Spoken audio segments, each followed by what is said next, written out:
গোলাগুলি, হত্যা, রক্ত এগুলো দেখতে চাই না, এগুলোর বাইরে আমরা থাকতে চাই। গেল বৃহস্পতিবারের দৃশ্য এটি।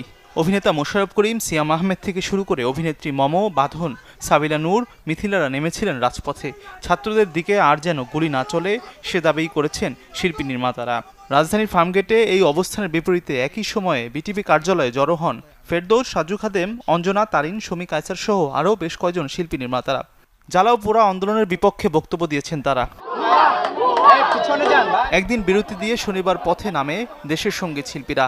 গেট আপ স্ট্যান্ড আপ স্লোগানে বিকালে ধানমন্ডি রবীন্দ্র সরোবরে একত্র হন তারা। শিল্পীদের সাথে ছাত্রদের পাশাপাশি নানা শ্রেণী পেশার মানুষও যোগ দেন সেখানে। ঘণ্টাখানেক উপস্থিত থাকার পর শিল্পীরা মিছিল নিয়ে রওনা হয় কেন্দ্রীয় শহীদ মিনারের দিকে। প্রতিটি হত্যার যেন বিচার হয় সে দাবি জানিয়েছেন তারা। শিশুদের নিয়ে এবং শিক্ষার্থীদের নিয়ে কাজ করেছি আমার সারাটা জীবন।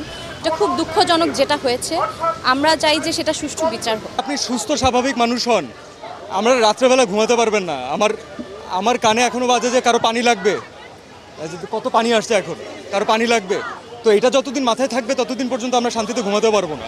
এই ছাত্রদেরকে ঢাল করে একদম মানুষরূপী পশু ঢুকে যায়, নস্যাৎ করে দেয় সব আন্দোলনকে, ছিন্ন ভিন্ন করে দেয় পুরো দেশটিকে, জ্বালিয়ে পড়িয়ে ছারখাড় করে দিয়েছে আমাদের এই দেশটিকে। এই বাংলাদেশ টেলিভিশন যে বাঙালির সংস্কৃতির ধারক ও বাহক, বাংলাদেশের ইতিহাসের মুক্তিযুদ্ধের চেতনাকে ধারণ করেছে, সেই বাংলাদেশ টেলিভিশনের প্রাঙ্গণে এসে এই ধ্বংসযজ্ঞ দেখে আমরা সকলেই মর্মাহত হয়েছি। যাদের ধরা হচ্ছে 17 থেকে 24 বছর বয়সেরা আমাদের ফ্যান, আমাদের গান শুনে উদ্বুদ্ধ হয়েছে, তাদের উপরে কোনো জুলুম যেন না হয় এটা আমরা সবাই কামনা করি।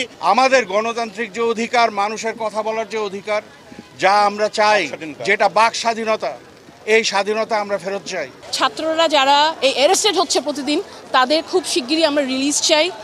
আমাদের মিউজিশিয়ান ভাইরা যারা আছে ভিতরে তাদের রিলিজ চাই আমরা। সঙ্গীত শিল্পীদের গেট আপ স্ট্যান্ড আপ কর্মসূচির আগে বিএফডিসির সামনে আমরা সর্বদাই শান্তির পক্ষে স্লোগানে সকালে মানববন্ধন করেছে সম্মিলিত চলচ্চিত্র পরিষদ। চলমান ছাত্রদের আন্দোলন ছিনতাই করে তৃতীয় পক্ষের সহিংসতার নিন্দা জানানো হয় এই মানববন্ধনে। আর কোনো মায়ের, আর কোনো অভিভাবকের বুক খালি হোক আমরা চাই না। আপনারা আপনাদের সন্তানকে ঘরে ফিরিয়ে নিয়ে যান। কারো উস্কানিতে আমরা সামনে আসব না, আমরা বসে আলোচনায় থাকব। আপনারা সবার জীবনের দাম আছে। পরিবর্তন হোক কিংবা পরিবর্ধন, আর যেন প্রাণ না ঝরে, আর যেন স্থাপনা ধ্বংস না হয়, এমন চাওয়াই সবার। মাজহারুল ইসলাম তামিম, চ্যানেল 24, ঢাকা।